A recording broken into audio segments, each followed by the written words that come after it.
I speak against the white supremacists every week, and I do it every day, because they allow me to do that.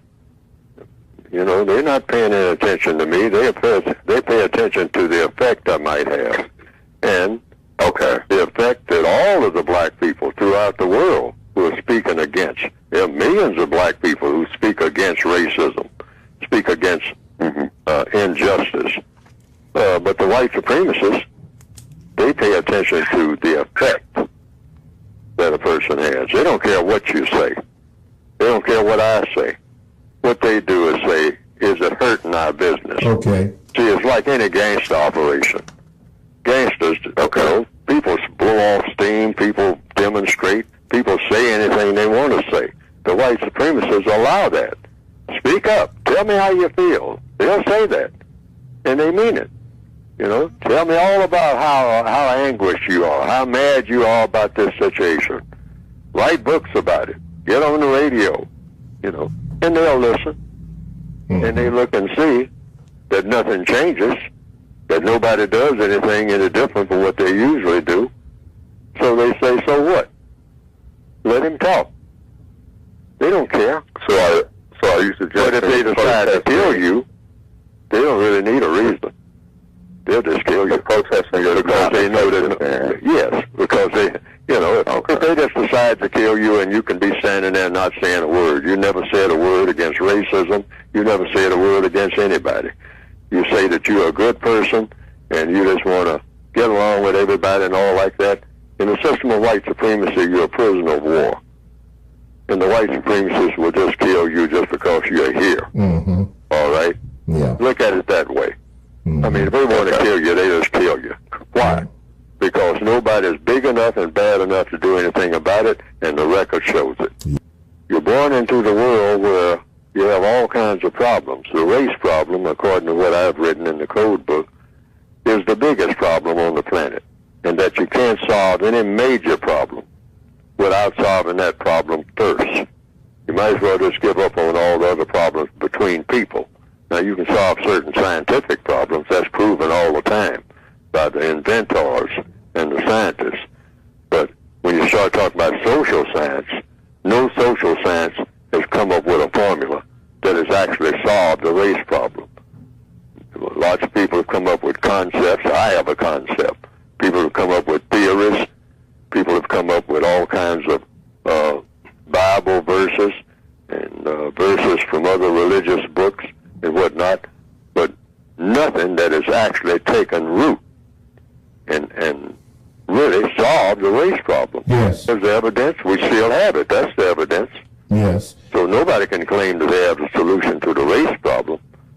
So all people should be doing, white and non-white, trying to solve the race problem. Yes. Wherever you happen to be, using whatever is available to you to do so. That should be your assignment, Yes, the reason for being. One The of reason for getting up in the morning and going to bed at night and then getting up the next morning if you're still here to do so.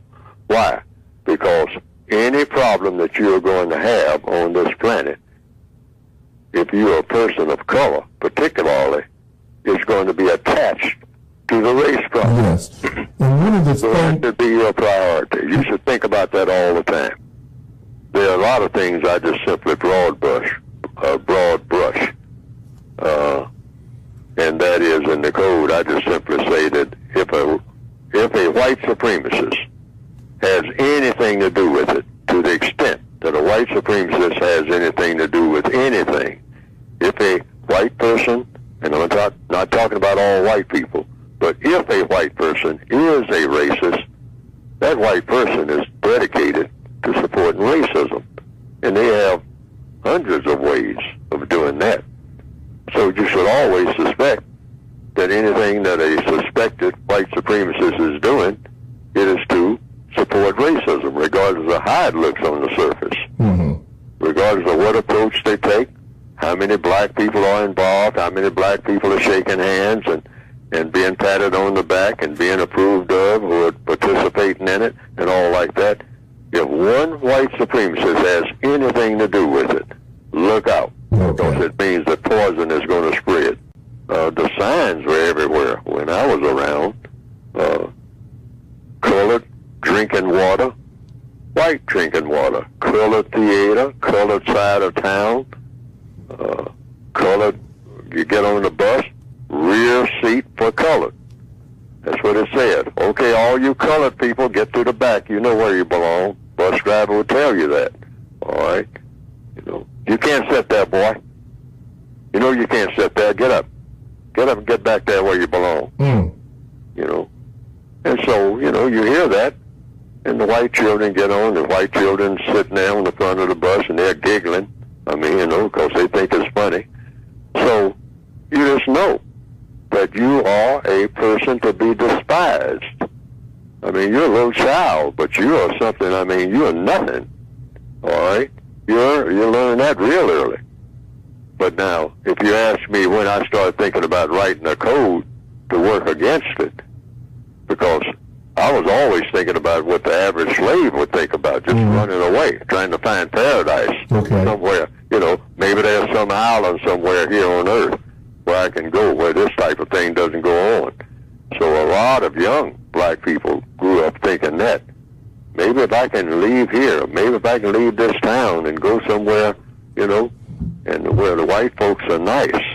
I mean, where they don't, you know, just look at you with, you know, like you shouldn't even be alive. You shouldn't be breathing. You know, because that's how they glared at you every day. Yes, sir. Even as a child, you know. What are you doing over here? What are you doing over there? What are you up to? I mean, you know, why do you exist? You know, what kind of thing are you? Get out of my sight. You could see it in their eyes. I mean, you know, not including the way that they would talk to you sometimes. Yes, sir. I mean, you just understood it at an early age. So I was always thinking that there was some place to go. All right? Because that's natural. You think, well, maybe every place isn't like this, okay? But it was only when I started looking at it as the global system, I say, oh, okay, okay, this is the kind of world I've been handed, okay? And then, actually, it was a relief, in a way of speaking. There's no place to run, no place to hide, not a hole in a cave somewhere. You can't hide from this. I mean, without being miserable all the time, just trying to hide. And why should you hide? I mean, you came here on the planet just like everybody else. Why should you hide, you know, because you are said to be the wrong color. And you got to hide from everybody. You got to hide your color. You know, you should have been born white. I mean, sorry about that. Because if you weren't born white, you're supposed to be hounded and persecuted and beaten and killed and talked about. And people dream up jokes about you. When I was in the military, I mean, during the time, a white person would start telling a joke and then cut the joke off because they suddenly realized that every joke that they had was about black people. Yes, sir. They didn't have any other jokes. They'll start to tell a joke that's supposed to be about something else, but there'll be some black people involved, and it's going to wind up being a joke about black people, so they'll just cut off the joke right in the middle of the joke. I became aware of that. You're talking about awareness now. See, so I just said this is a whole global system. Yes, sir. I mean, it's designed to be against people who are classified as non-white. It's a royal system. So then I started thinking, well, now these are the cards we've been dealt. So put on your battle uniform, and your job, Fuller, is to fight against it. And once I took on that idea, I began to make more sense to my entire existence than I ever had before. So were you in your 20s or 30s or what? I was almost 30 years old. Okay. Because up till then, I was trying to run. Okay. Like a lot of people try to go here and go there, trying to look for a better place. Well, you can find some places that are better than others, but that's just like trying to find a better cell in the same prison.